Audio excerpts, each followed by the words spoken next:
Hey, sexy people. All right. We are cherishing the day of small beginnings. Yes, if this were a bigger YouTube channel, I would not be making this video. I ain't an idiot. I'm not trying to lose thousands of subscribers over a Storytime video. If I did, the video would look something more like this, and I'd be safe, okay? I'm not pushing any political agenda. Let me just say that. I'm just here to share with you what happened when I was young, Black, and voting Republican as a registered independent. I'm not affiliated with any party in America, okay? Stick around.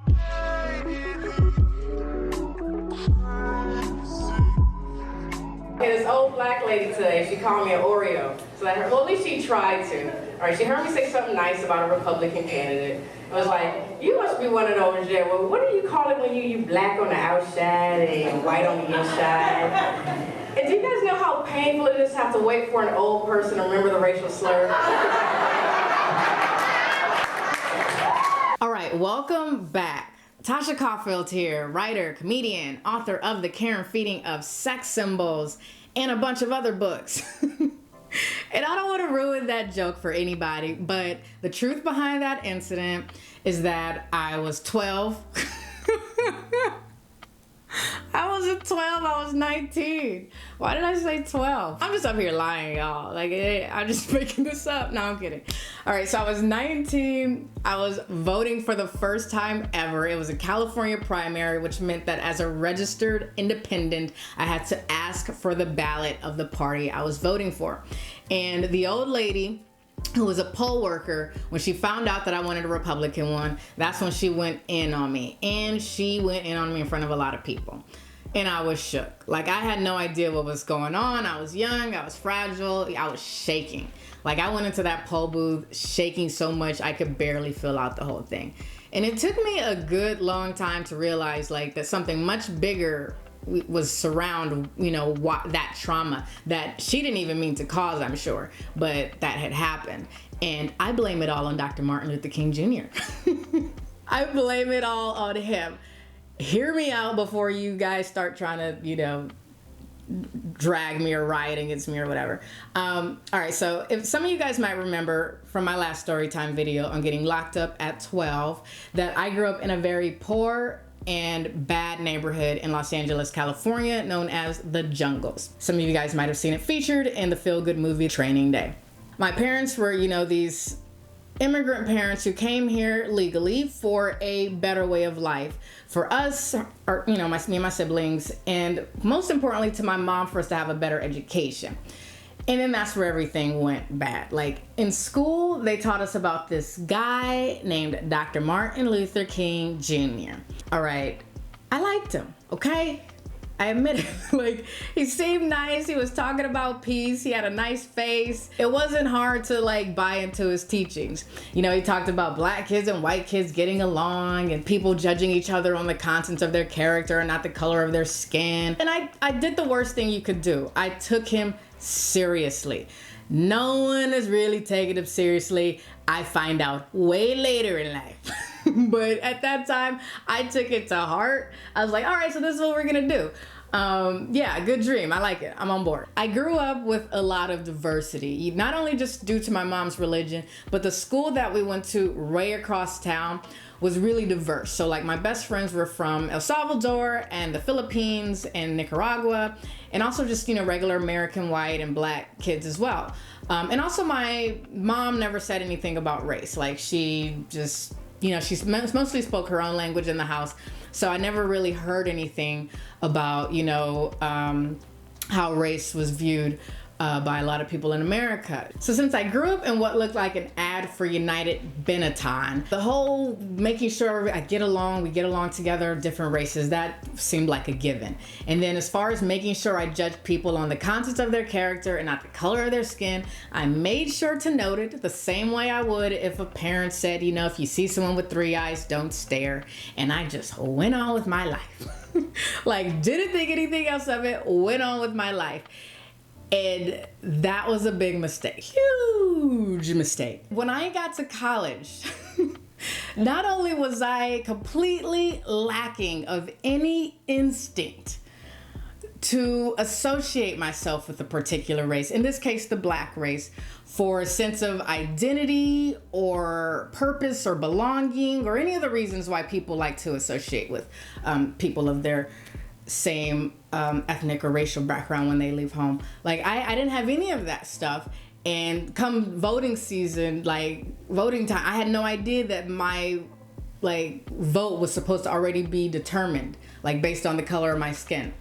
Growing up, of course, there were times when we went to predominantly Black churches. And during election season, I would see a rare white person come in and walk to the front and, talk to the rest of us about voting for them. And they were always a Democrat. And, and my mom, I'm pretty sure, voted for them. And I just figured I just was around a bunch of Democrats at that time. I didn't think that meant that when I got older, I wasn't allowed to use my own brain or mind or whatever, or ideas to vote however I wanted to. The same way I was taught that even though you're not around a bunch of doctors or lawyers, you could still become one. I just, I didn't think that was already mapped out for me, my voting based on my skin color. I thought I would still have a choice. So as I got older, based on my experiences, growing up in poverty and from poor immigrant parents, and I started to think about things and ideas or ways that would level the playing field, education-wise, immigration-wise, economically, and preserving individuals' rights and things like that. I found that my views started to align with certain Republican candidates, and I ignorantly thought that I could just cast my vote for them. And that's when stuff hit the fan, as you guys know.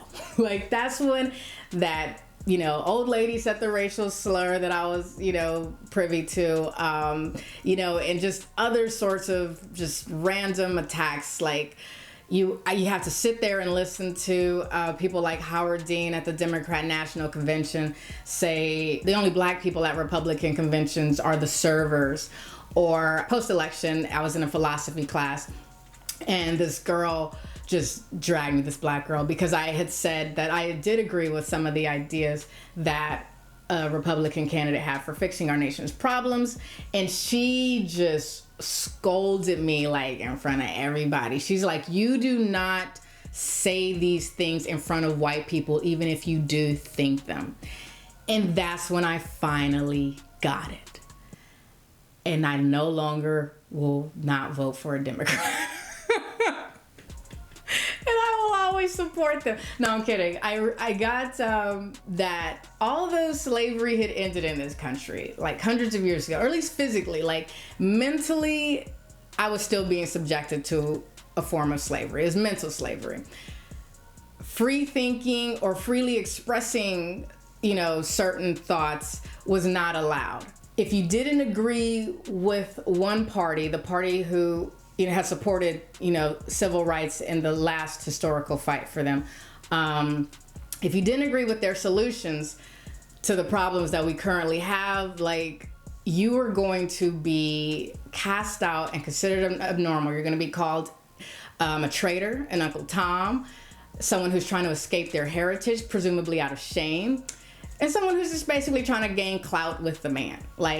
You were just completely degraded. So when you get a rogue Black person who stands up in front of everyone and expresses, public support for a Republican candidate, it's best for you just to sit down and not say anything. Let them be publicly whipped. And just don't get involved. Just keep it quiet, keep it hush, keep it on the down low. Now, I'm still registered independent. And I suspect that I always will be, just because I like to look at individual candidates and see where their ideas are and their plans are, for things that matter to me, and, education, and if they align with my ideas and stuff. And I don't care to promote any party or person or whatever or agenda. As an artist, I don't believe in creating propaganda. Okay, this isn't Hollywood. I'm just creating this video for the same reason any girl creates a video and puts it online. And that's to try to get the attention of Justin Bieber. Okay? But in the meantime, if it just so happens to open some eyes as to how violent it is to ask or expect or pressure a person, especially a young person, into ignoring or repressing their own ideas and beliefs in order for them to be considered normal, well then even better. Even better. Okay, I have my own dream as inspired by Dr. Martin Luther King Jr. And that is for it to be normalized for people of all races to be able to publicly express support for any candidate they choose based on the content of their ideas and not the color of their party. And I think that day is coming soon. All right? Like this video and subscribe and hit the notification bell. And until next time, remember that this is Tasha Caulfield reminding you to stay sexy.